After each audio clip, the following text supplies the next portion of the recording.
Hello and welcome to part 12 of this guide on basic mixing.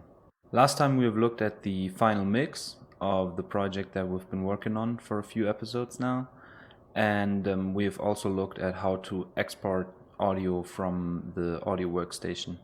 And on screen right now you can see the green track, which is the mix down of our final mix, unmastered version, and the yellow track, that is the mastered version, that is basically the green track after mastering. And first we're going to listen to the mixed version, the green track.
Okay, so that was the final mix without mastering effects. Now we're going to listen to the mastered version, and as you see right here, both channels are set to the same output level. So here we go.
The biggest difference between both tracks, as you of course also can see on screen, is that the mastered version is way louder than the mixed version.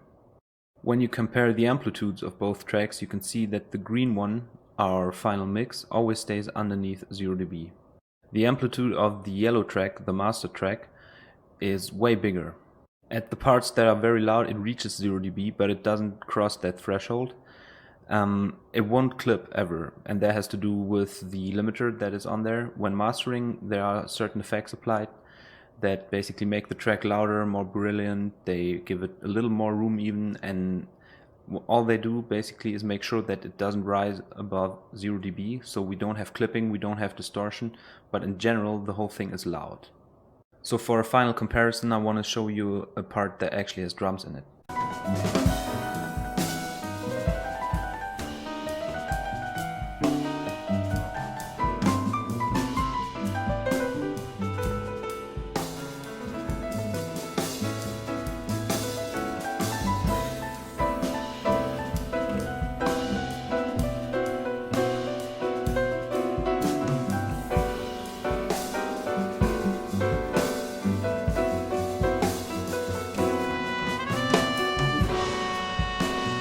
That was the unmastered version. Now we're gonna go ahead and listen to the mastered version right away, and I have to warn you, this is gonna be loud.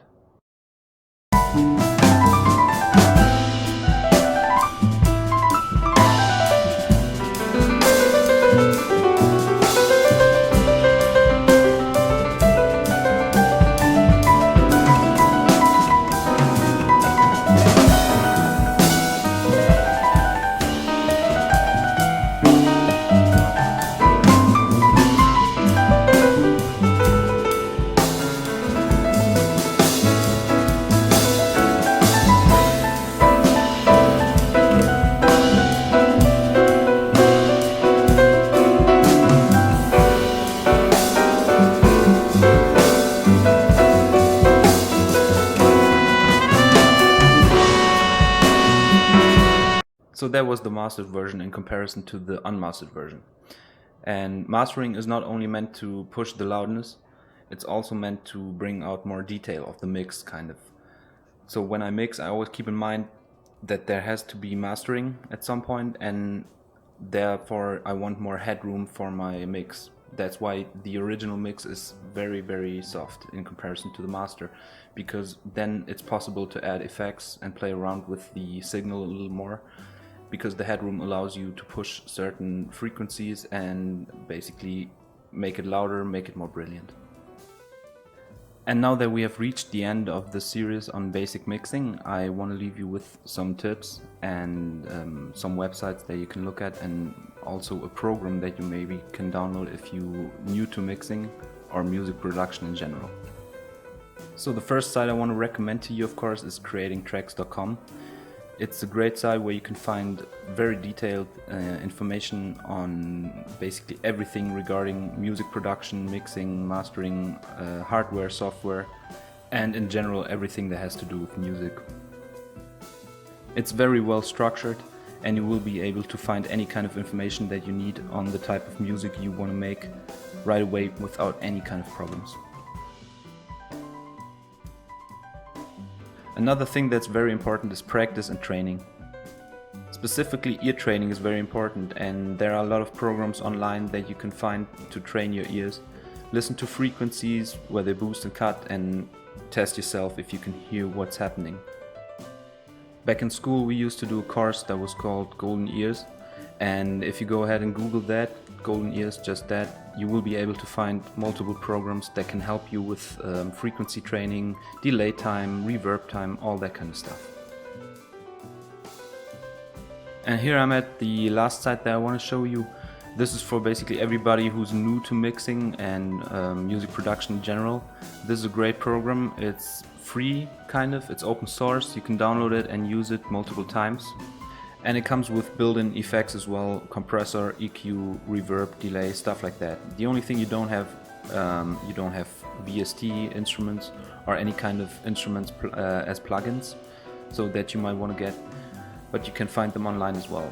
They update regularly, and it's a great way to get started with digital audio workstations without having to pay a lot of money for that. So you basically can get a feel for how it works and if that's maybe something for you. So that was the last episode on basic mixing, and I hope you learned something. I hope there was some useful information in it. If you have questions, please feel free to ask, and as I said before, you can go ahead and check out the websites that I have mentioned if you're looking for more information on specific topics. I want to thank everybody for watching these videos, and I hope I see you soon. Goodbye and enjoy making music.